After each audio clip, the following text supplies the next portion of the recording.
Hi, I'm Ali. I have lived in Lincoln for about 7 years. I've been a member of Life Church for the same amount of time.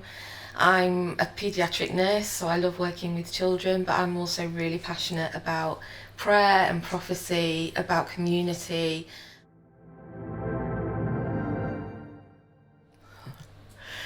Oh gosh.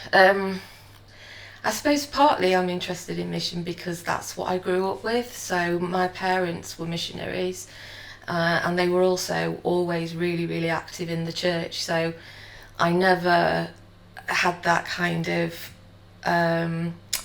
concept of going to church to just sit and listen, to just consume. Um, and I had some really amazing experiences. Having come from where I did to where I am now and seen and experienced everything that God's done in my life, if you can see that people are hurting and broken, why wouldn't you share the good news of Jesus? Why wouldn't you want to help them find that relationship with God? For me, I think, churches that have loads of programs, have loads of prayer meetings, have great worship services, but the community barely knows they exist, that for me is what grieves me. I think being able to explore mission together and what does that look like in our community in Birchwood, what's God's heart for our community, how does he want to see it transformed, and how does he want to transform us through that process of living out that missional life that we're all called to. I think that's what really excites me, and the potential and the possibility that is there for real transformation. I think that's really exciting. I think revival to me looks like people truly understanding who God is, understanding their identity in him, and living out of that identity every moment of the day, living out of that place of God's presence, filled with the Holy Spirit, and just sharing that with people and being that light to those people around them, whatever that may look like.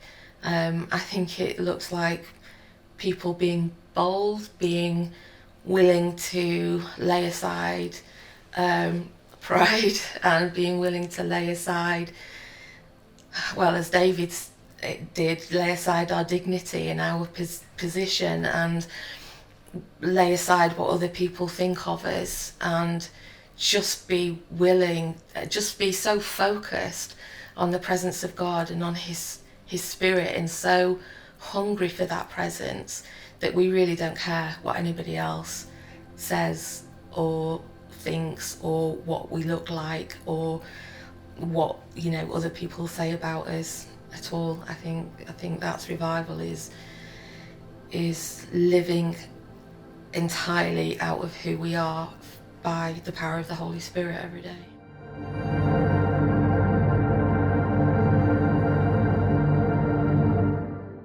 Living life with God means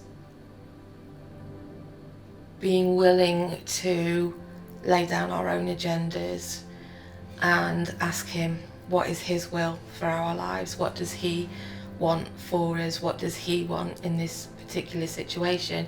And that's really easy to say and harder to do, I think, a lot of the time. And I think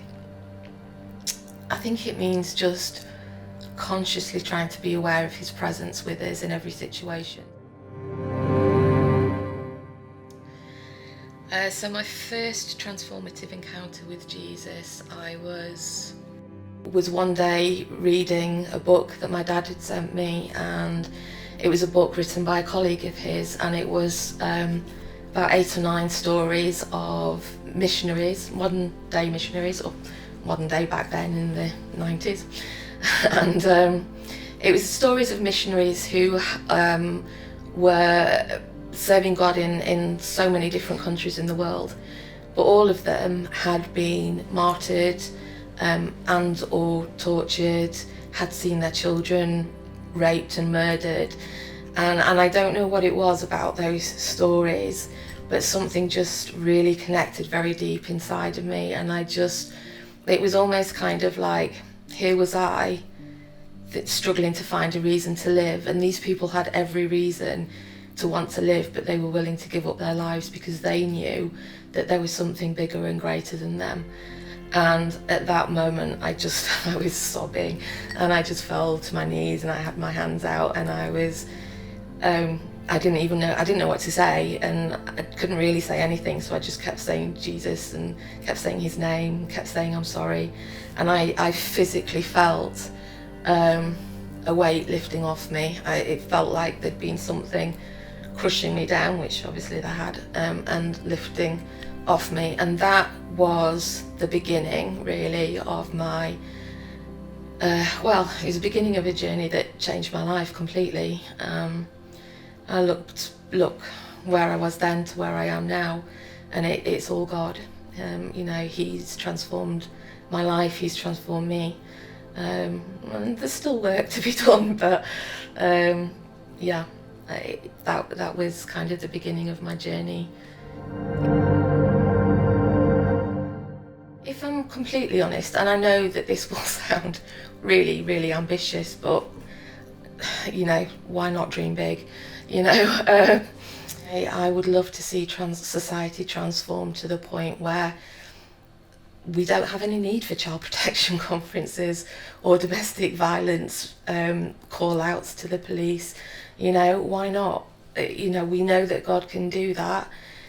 How we do it is a bigger question, but ultimately it's all on God, and we just have to be willing to put ourselves out there and be that redemptive solution for the world that Jesus was in his lifetime on earth.